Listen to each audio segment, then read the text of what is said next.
Good morning. It's a Wednesday, hump day. Yay! Hump day, happy Tad, getting started right now. I love being here. It's the hump day, happy Tad. Yabba dabba do. So good to be with you. So good to see you. I'm seeing you in multiple places and I'm so excited. Thank you so much for being here. I'm Valerie Shepard, and I'm coming to you live from the Hartley Center for Mindfulness and Self-Mastery. And today we're going to talk all about self-mastery and get into the whole idea of what your life can be like when you leverage self-mastery. So a little bit about the Hartley Center. Again, good morning, happy hump day. The Hartley Center exists to help people have more happiness, more fulfillment, more unconditional love, more harmony, more peace, more ease, more grace, ultimately more bliss. Where does bliss come from? It's a high, high, high level of happiness. Happiness to joy to bliss. Like to have that unfolding in your life every day, not some far off land that you get to when you check off the boxes for success and you check off the boxes on your bucket list. It's deeper than that. And the Hartley Center for Mindfulness and Self-Mastery, I want to tell you, if you're listening to this on the replay, if you're joining me live, please type in. I'm checking to see what else I see. So excuse me while I check in on my other forms of technology to see what's happening. Thank you so much for your patience and your understanding. And if you're a real tech wizard, give me a call or a PM, because I'm really willing to receive a producer to help me do these better so that they work better for everyone watching. If you're watching the replay, please do #replay. So I know you're watching it after the fact. If you have questions, please type them in. Also, if you are a member of my Facebook group, the Bliss Collective, excuse me, facebook.com/groups, the Bliss Collective, then you will be able to type in on Fridays. We have an Ask Valerie Fridays. And so you can ask questions and I will answer them right there in the Bliss Collective. So that's #Ask Valerie. And we do those on Fridays. Or if you have a question, you can just type #Ask Valerie and I'll be looking for those and I will answer the question for you. I'm looking at something that looks a little stuck over here, but I'm just going to stick with it. Okay, very cool. So remember, you can always private message me if you have a sensitive topic that you want to talk about. Okay, I don't want you to have to fear, like I don't want to let everybody know that I'm going through this, but I still would love to see what Valerie's perspective is. You can just private message me and we'll keep it on the down low. And then when you apply the teachings, like this is where the rubber meets the road. It's about embodiment. It's not about just hearing with your ears, my blah, blah, blah. Okay. It's about taking it in at a deeper level. It's about getting it into your bones so that you walk and talk and you are it. You are being it. And whenever you do that, you apply the teachings in your life to create more peace, love, joy, and happiness, to go from tired to inspired, to get out of struggle and striving into flow. Whenever you do that, to see what will happen, please share your experiences with others. We learn a lot in community, which is why I like to build communities. The Bliss Collective, I invite you to join it. It's a community where we embody the teachings so that we can be more peace. We can be more love. We can be more joy. And being it means we are emanating it into the world. And boy, that way all of us get to experience more. And it's usually aspirational when we see people who are doing well, who are having fun, who are living life at the fullest, we want to join them. We want to emulate them.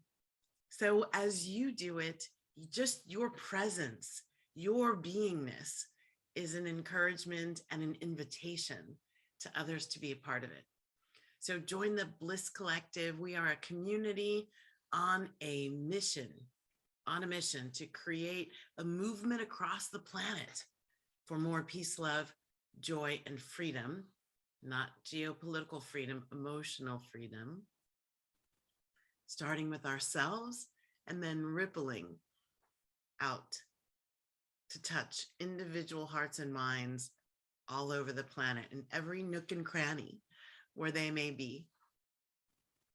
So today's topic for the Hump Day Happy Chat. So these are my Wednesday opportunities to just share what's bubbling up for me. So I often ask my audiences, what would you like to hear about?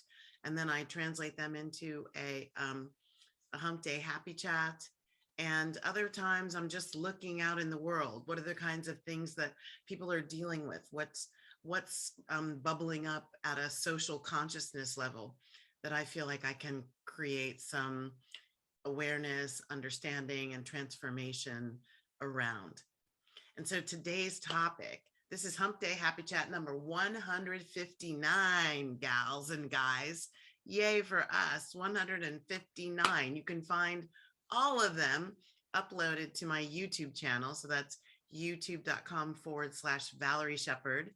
They're there, plus other favorites that I catalog of other people's wisdom sharing, and some funny stuff, some geopolitical stuff, some of my diversity, equity, and inclusion perspective.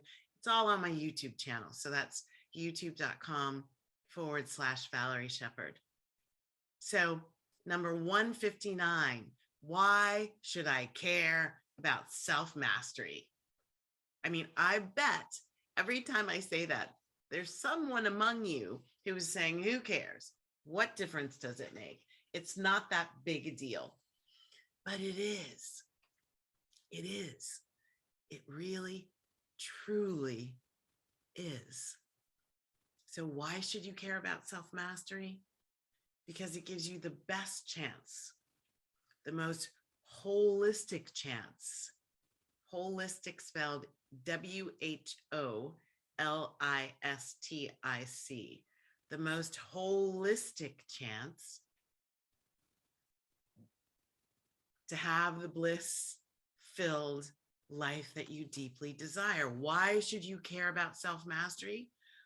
Because it's the vehicle that you most need on the road to ease, peace, fulfillment, positive relationships. Speaking of relationships, why should you care about self-mastery? Because your relationship with yourself is the most important relationship you have, the most important relationship you'll ever have. The divine within you, the higher self that you are, you can access the divine through your relationship to the divine coming through you, speaking as you, moving in, through, around, and as you. Why should I care about self-mastery? Because in the words of Confucius, wherever you go, there you are. Wherever you go, there you are. What does that mean? It means you can't outrun yourself. I've tried. Doesn't work. You can't outrun yourself. You can't outrun who you're being. You can change jobs. Done it. You can ditch relationships or have the relationships ditch you. Had both, been on both ends, receiving and giving. You can move to another city. Done that like 27 times. I've moved so many times. Part of that's from my military background, but part of it's also me on the quest for happiness, fulfillment, and success. So you can move to another city. You maybe even go to another country. One day you may be able to go to another planet. but you're going to be going with the same person every time. It really sounds elementary. I know some people will say that's silly, of course, duh. But it took me years to discover that. And then to like step into being my own fixer, which is interesting because what I found along the way, I became much more discerning, much more decisive and choiceful, and much more in a committed relationship to me where I decided there's nothing broken, there's nothing messed up, there's nothing off track. I am not lame. None of those things I heard myself say about myself or ways that I characterized myself are true. They never were, and they are not now. But I didn't come to that understanding in me. I didn't come to that decision within me until I had taken the dive. I couldn't think of what is it? I took a dove. I dove into, I couldn't until I actually made the step, until I made the choice to go deeper into who I am and who I'm being. Did I uncover? Did I discover? Oh my gosh, there is a lot of yucky stuff that I'm not consciously aware of that's actually running me. And I discovered it was running me ragged, tiring me out, blunting my light, blunting my inspiration and motivation, making me weary. That was coming from inside me. All along, I thought it was out there. So in this journey, this is why I wrote the book. This is why I teach what I do right now. That I was walking around thinking I really knew myself very well, and I was doing all the things that were in my highest and best interest. And I was noticing all the people and all the ways the world was against me or the world was keeping me down. Good morning. I see you. Type in your name and say hello. I'll try to keep up with your comments. I'm very grateful for you being here. I'm monitoring my phone and also on my laptop. And so along the way, I had to kind of take a pause, like hold the bus here. And I will tell you, it wasn't easy. I'm not going to pretend that it was. There were times when it was ugly stuff was coming up. Ugly stuff was unearthed. I can feel some of the energy of that right now. Ugly, heavy stuff was unearthed. Some people tell me that's why they don't necessarily want to do self-mastery, because they're not sure what's underneath the surface and they're not sure they want to know, because they don't want to relive that stuff. They don't want to go through it again. And yeah, it could be tough. And there are ways to do that. That's why I've always had spiritual counselors and guides to work with. So they help me not to get stuck where I don't want to be stuck. So I encourage and invite you, if you need help, find the right help for you. If it's me, oh my gosh, I'd be joyful at supporting and serving you. If it's someone else, let it be someone else. Preferably not somebody in your inner circle, preferably an objective other. So that your quest for self-mastery, why should I care about self-mastery? Because it's you. Because it's you. You, above all others, deserve your care, deserve your time, deserve your energy, deserve your curiosity, deserve your love, deserve your investment. You, above all else, deserve that from you. It's not selfishness or narcissism. It's not negative focus on self to be interested in your personal evolution. That's not narcissism. That's self-respect. And that's also your conscious responsibility to your incarnation. You came here to do this. Stop turning your back. Look forward, look inward, and be able to go in the highest and biggest and most powerful expression of you. Reaching your highest potential is dependent on the level to which you master you in your life. Mastering you in your life. Why?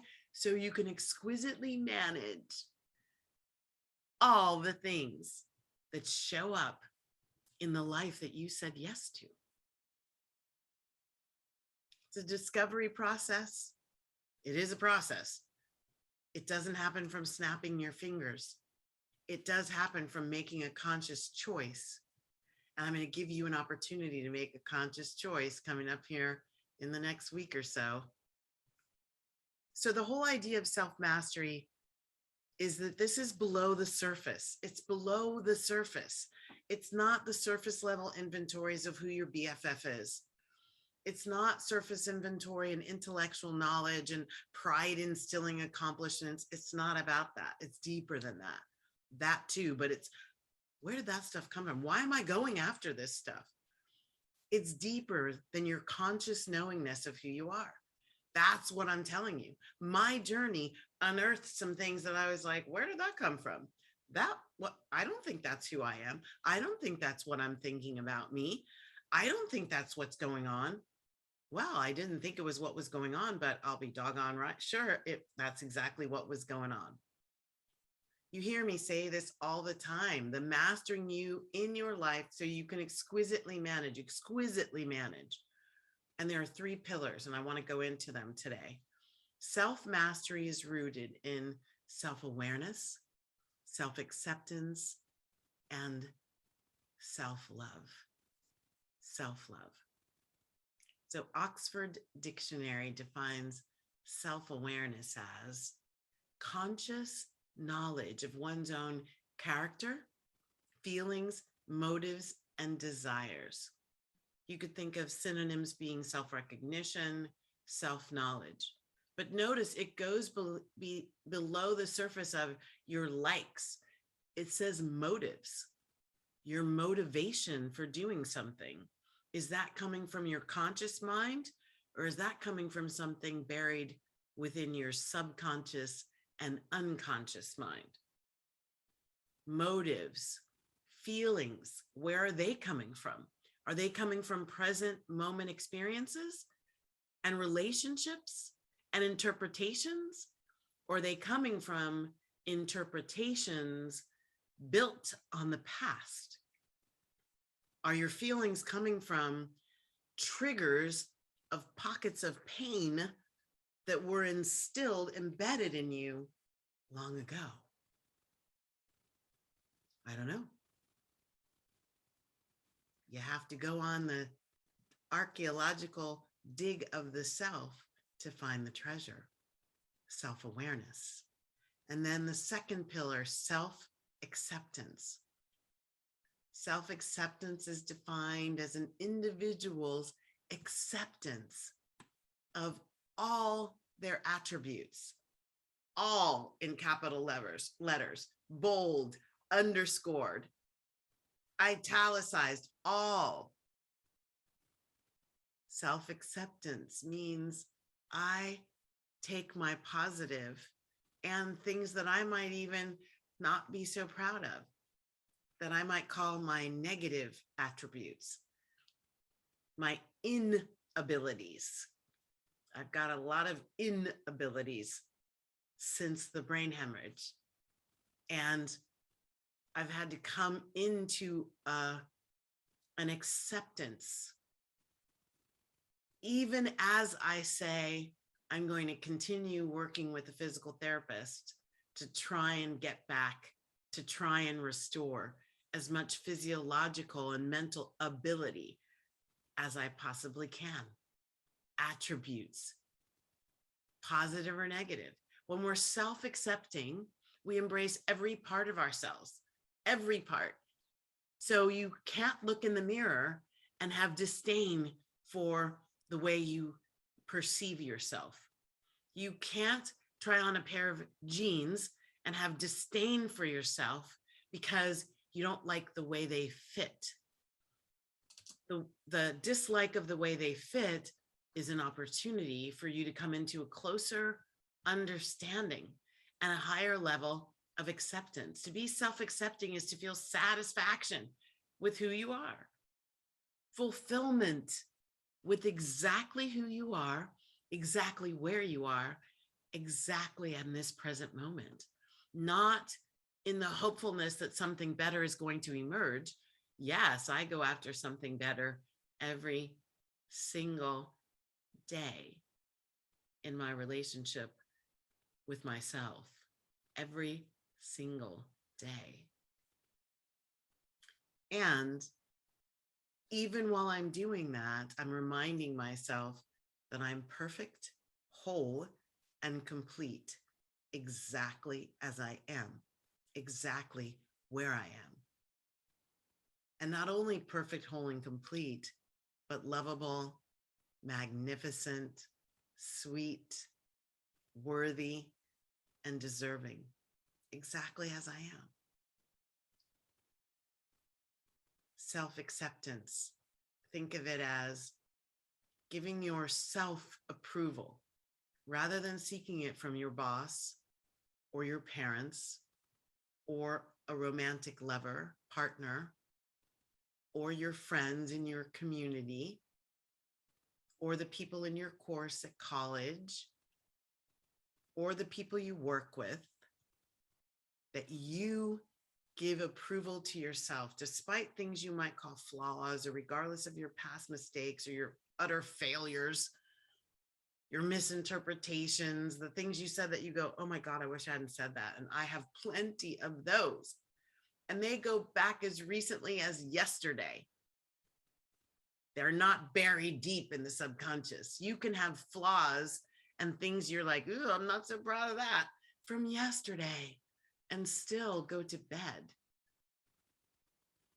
in self-acceptance. And now the last one, self-love. Self-love, defined by Merriam-Webster in Webster's dictionary, an appreciation of one's own virtue, proper regard for, and attention to one's own happiness and well-being. It is a state of appreciation for yourself that grows from the previous two, from understanding yourself, from recognizing, ooh, that's in me. Wow, whoa, yay, whoa, whoa. Awareness, seeing it all, state of appreciation for oneself that grows out of this awareness, this acceptance, and actions taken to evolve your physical, psychological, and spiritual growth. While you're growing, still being in a space of awareness and acceptance. Self-love means having a high regard for your own well-being and happiness, whether anyone else does or not. It's not about making them have a high regard for your well-being and happiness. That's where it tips in to narcissism. When I want everyone else to be focused on me, that's narcissism. That's a negative level of selfishness. But I'm talking about healthy and responsible selfishness. Healthy and responsible selfishness is about putting myself first in my life, because that's where I should be first. I don't need to be first in your life. Even if you are my husband, my lover, my boss, my child, I don't need you to have me be first in your life. That's my job. That's my responsibility. Self-love means that you accept yourself fully, treat yourself with kindness and respect, and nurture your own growth and well-being. That's where it becomes the healthy, responsible selfishness. I let go of the opportunity to blame and shame. That doesn't make sense anymore. In self-mastery, in a commitment to self-mastery, these three pillars prevent me. My commitment to the three pillars prevent me from making the things that go bad in my life about other people, what they're doing or not doing. That doesn't even make sense because I know my life is a reflection of me, who I'm being, what I'm choosing and not choosing, what I'm saying, asking for, putting out there, and what I'm being silent about, covering up, unwilling to move forward or play bigger in my own life. All love, all unconditional love flows from your ability to love yourself. All judgment flows from your inability to do that. I'll say that again. All love flows from your ability to love yourself. All judgment flows from your inability to do that. So I'll tell you just a quick story of my discoveries on my journey to go deeper into myself and higher into my consciousness so that I could reach my highest potential. So I had a friend once just stop and say to me, Valerie, you are lovable. Huh. I was like, well, of course I am. I know that in my arrogance. Of course I am. I know that. But that planted a seed. And in my curiosity, I started digging. Do I really believe that? Of course I am. I know that. Do I really believe that? And I started digging. You know, when you're digging for stuff and you find stuff, like I imagine those cartoon characters who are pulling things out of a suitcase, tiny suitcase, but it has everything in it, you know, like when 10 clowns get out of a tiny little car. It was like that. I started, wow, oh, wow. And I'd pull things out and go, whoa, that doesn't line up with, I know that. Of course I'm lovable. I know that. But this idea about myself doesn't line up with that. And then I'd pull some more out and I'd go, oh. And I'd pull some more out and I'd go, wow, ooh, whoa, wow. And tears flowed, and it wasn't all kicks and giggles. I guarantee you that. The kicks and giggles came after the release, after the liberation from the false self, the personality and identity that I had consciously created in order to be successful in a world that I perceived didn't have space for me, didn't want me. Why? Because I'm a soul incarnated into this Black body in a world that feels very rooted in anti-Blackness, a world very rooted in anti-Blackness. So being a soul incarnated into a Black body in a social consciousness that seems predisposed to anti-Blackness, that can create all kinds of things. And what I keep discovering is how deeply I'm even rooted into some of the aspects of that social consciousness. That's a story for several other days. What I want to say here is that the joy, the bliss becomes possible when you lighten up and let go of all the stuff you're carrying. And some of the stuff you're carrying, you're going to think you know about, and you actually don't. You don't know because it's in your subconscious, and some of it may be in your unconscious, handed down to you epigenetically from your ancestors. I've discovered a lot. I thank heavens for my ancestors. I carry them and I talk to them. I ask them to support and serve me. I love working with my ancestors, and the joy that I have when I heal myself, when I heal, forgive, and release the things that are keeping me down, is that I'm healing forward and backward in time. So my ancestors are being blessed by my journey to self-mastery. I'm noticing them inside me, noticing their anguish, their pain, their fear, their suffering. I'm also noticing their triumphs, which make me stand taller, square my shoulders back more, and handle the struggle that I'm in support and service that is bigger than the human self that I am right now. I can feel their energy right now. Thank you, ancestors. Wow. Thank you, ancestors. So within you, do you know where all of your potential pockets of pain are? Have you connected to them? When you felt rejection, when you felt you were overcorrected, someone told you were bad or wrong, where you felt betrayal, where you felt unjustness, where you felt inequality, any of those spaces are places where you might be deriving an idea of yourself that then translates to your interpretation of how others are receiving you and who you need to be to get what you want, that may not be serving you.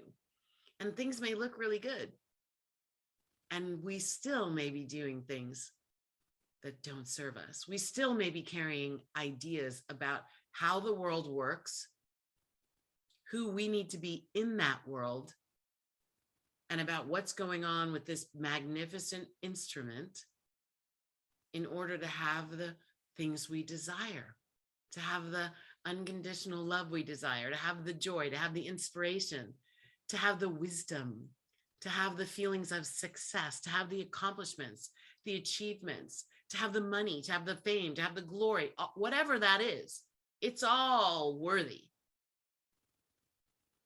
And self-mastery is how you take the highest version of yourself and deliver yourself into your highest potential. Self-mastery. The three pillars, again, are self-awareness, self-acceptance, and self-love. So here's the juicy, delicious thing that's coming. Something delicious this way comes. It's a challenge. It's a challenge. We'll reveal the name and all the components of the challenge in a week. The challenge. So you'll have to tune in to see what more is coming. But in the month of love, February, in the month of love, we are launching a challenge to take you into a higher and deeper level of self-mastery. The challenge will run from February 13th to the 20th. So it encompasses the day of love, Valentine's Day, with the whole focus being romantic love is great, and there's a higher and deeper unconditional love that you and the world desperately need right now, and we'd like to help you get into that. So there will be the 7 days to dance in community as you go deeper into self-awareness, self-acceptance, and self-love. In the month of love, come play in this challenge, the self-mastery challenge, and get into higher vibrations of self-awareness, self-acceptance, and self-love.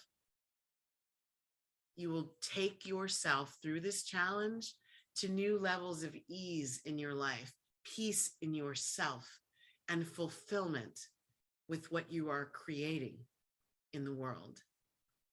You can't do everything in the space of 7 days, but I guarantee you can make huge shifts that give you deep and clear insights into what more is possible in your life, and even glimpses of how you get there. So that's why should I care about self-mastery? There's all those reasons. And we really encourage and invite you to jump into this challenge when we launch it and come play with us. So that's this week Hump Day Happy Chat, all about self-acceptance, self-awareness, self-acceptance, and self-love, the three pillars of self-mastery. What the Hartley Center is here to share and to expand on planet Earth. I always close the Hump Day Happy Chat with the Karanaya Metta Sutra, the prayer of loving kindness from the Buddha. May all beings be peaceful. May all beings be safe. May all beings be happy. May all beings awaken to the light of their true nature. Self-mastery is a tool that helps you awaken to the light of your true nature, the truth of who you are, the truth of what you are. And may all beings be free. Yay, I'm Valerie Shepard saying thank you for joining me in today's Hump Day Happy Chat. Wishing you happiness, fulfillment, and success always. Many blessings.